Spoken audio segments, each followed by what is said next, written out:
Welcome back to another edition of Fly Tying with Jim Misiura. Today we're going to tie a gold-ribbed hare's ear dry fly.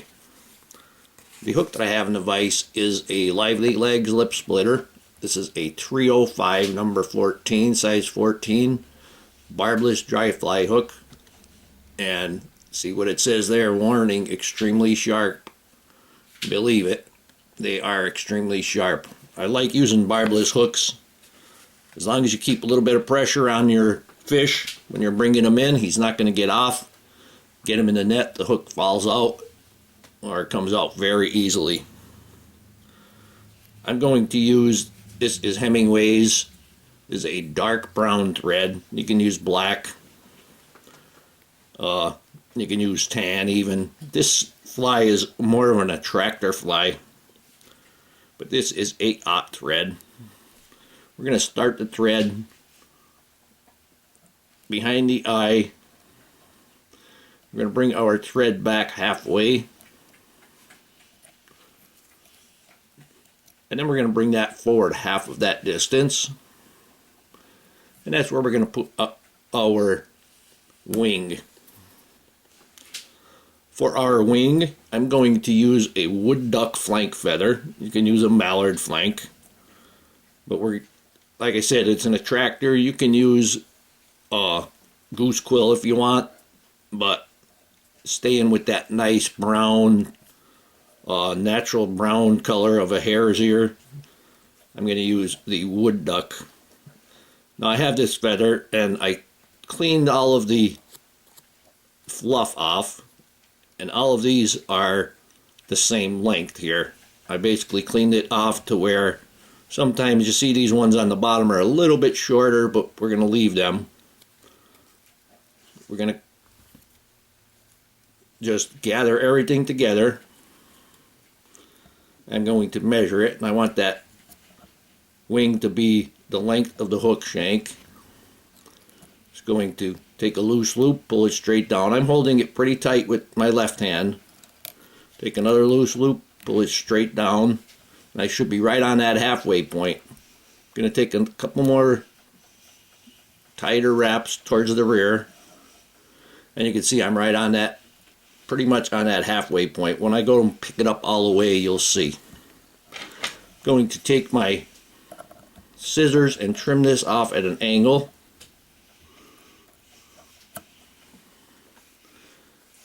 And that's going to help make the taper. We're going to bring our thread back the rest of the way. And we're going to stop right at the end of the flat. This is a barbless hook, or where the thread would hang had there been a barb there. And for our tail, I have a really nice speckled Coq de Leon hackle, and I'm going to use this. I'm going to grab it by the tip, and I'm going to stand those up, and I'm going to pull them off with my left hand, because that's what hand I'm going to hold them to the vise with. Take these longer ones, but I'm going to take about an inch worth, just gather them all together so that they're lined up, and then I'm going to take them off. Now I can go ahead and measure them. I actually want them about the length from the back of the wing to the back there. So I'm going to hold them. I'm going to trim away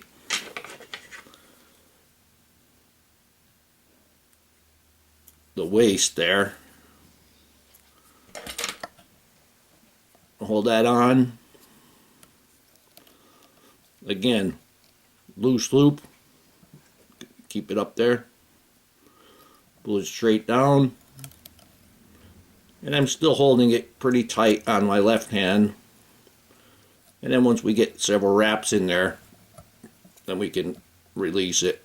You can see they spun around, but it's still sitting right on top. Now I'm going to leave my thread up there for the moment. For the rib, I'm using a number 16 gold and silver tinsel. And when I tie this in, I'm going to see the silver side. The gold side is going to be to the hook. And if you have to, you could hold it tight. You could give it that loose loop. Pull it straight down. And there we go. Then we're going to bring that thread back to the tail. Now I'm going to go ahead and I'm going to put a wrap underneath the tail. Just in case I dropped it. I dropped the tail a little bit. You putting that one wrap is going to stand it back up. I'm going to put that tinsel on the other side of my vise, get it out of my way. I'm also going to turn my vise sideways so that I can, when I dub, I can get right up to the hook shank. Now I'm going to use a hare's ear or rabbit fur dubbing. I have a piece of natural colored rabbit and I put it in my chopper to make the dubbing myself. And I'm going to take small amounts. There's guard hair in with the under fur. So I'm going to make small noodle, especially on the top. You want a really small, skinny one. We get a little bit heavier as we're going in the middle, but we want a nice skinny noodle on this. Then I want to thin it back out on the other end.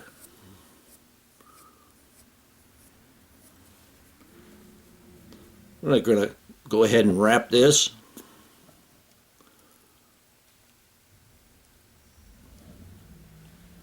This is actually a dark hare's ear.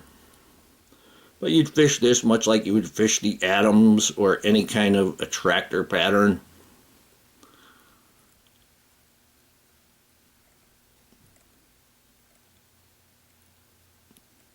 Now I have a little bit of dubbing left.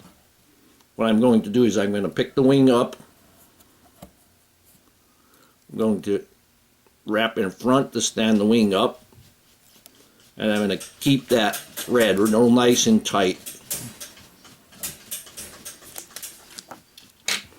I'm going to divide the wing and turn it towards me slightly so I'm kind of looking right down the top. I'm going to divide the wing, and when you divide the wing you want to keep your thread right there at the base as much as possible. You don't want to be up forward and try to divide the wing, because what it's going to do is push that wing down. And the same thing on the back. If it's a little bit too far back, it's going to push it down. So you want to keep that wing or that thread right at the base of the wing as much as possible. Kind of do a figure eight. I'm going to grab that further wing. There we go. We get a nice division there. Now I'm going to take my rib and I'm going to start wrapping it, and I will see the gold rib. If for any reason that after you wrap the rib and you put the body on and you wanted a gold rib and you're seeing silver, just take it back and then counter wrap it, and then the other color will come up. Pull that last one right back of the wing, and then I'm going to bring that up in front of the wing. I'm going to tie it off there. Just a couple, 2-3 wraps there.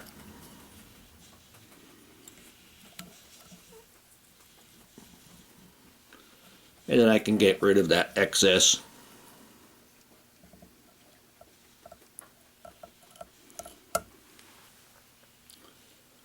Now we're going to put the hackle in, and I have a Coachman Red or a dark ginger and a Grizzly. And I gave them the crew cut. I'm going to put them together. They could be concave sides together. Doesn't really matter. Now, if you have the courage, you could put them between the wings, and we're going to tie that down. You want to bring it straight down. See how that little bit of wing is getting pushed there? You have to make sure that you pull it straight down and wrap that pretty tight right there. Otherwise, when you go to start wrapping your hackle, you're going to push that far wing away. Now, I also have a couple of barbs of the crew cut exposed, you can see there. Then I'm going to catch those hackles in front of the wing.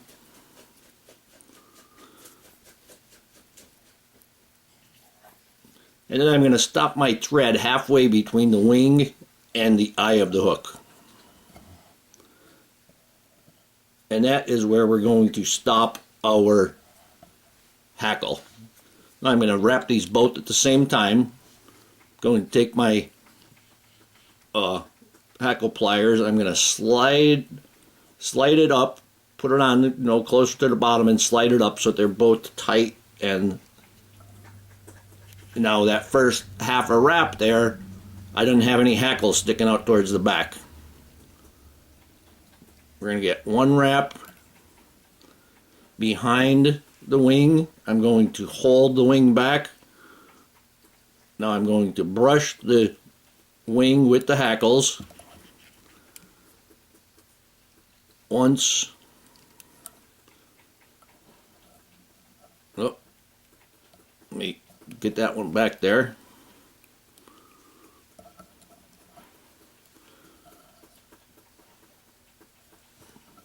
This is a new hackle plier and I'm not really used to it. Now we want to stop right at that halfway point, and then you want to hold your hackles at a 90-degree from the hook shank when you're tying them in.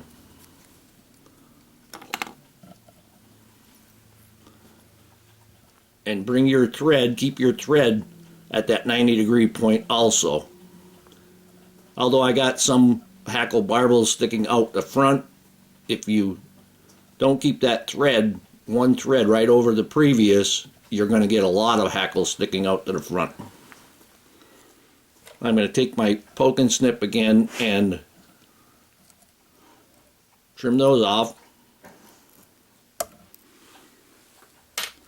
Now, since I have a couple of hackle barbels sticking out to the front, I'm going to take my half hitch, or my half hitch tool, once, twice. I'm going to roll it.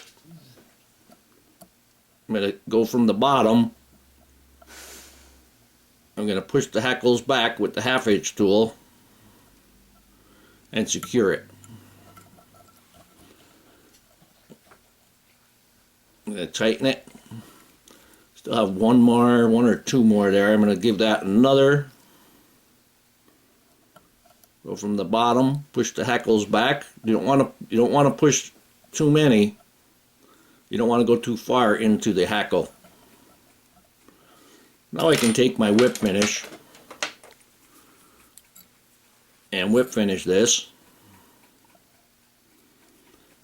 Give it like 3 or 4 whip finish. Tug that up. And we're going to poke and snip our thread off. We're going to take our head cement and clean your brush off really well. I'm just going to get a dab right on the thread. You don't even have to go all the way around. And here we have a gold-ribbed hare's ear dry fly. Hope that you learned something from this video. Hope that you would subscribe to my channel. Please refer me to your friends. Please visit my sponsors. Leave comments, questions, suggestions. If you'd like to purchase any flies from me, go to etsy.com/shop/theflymanjim. And if you don't see it on my Etsy page, just send me a message through Etsy and we'll figure out something. And most of all, thank you very much for watching my videos.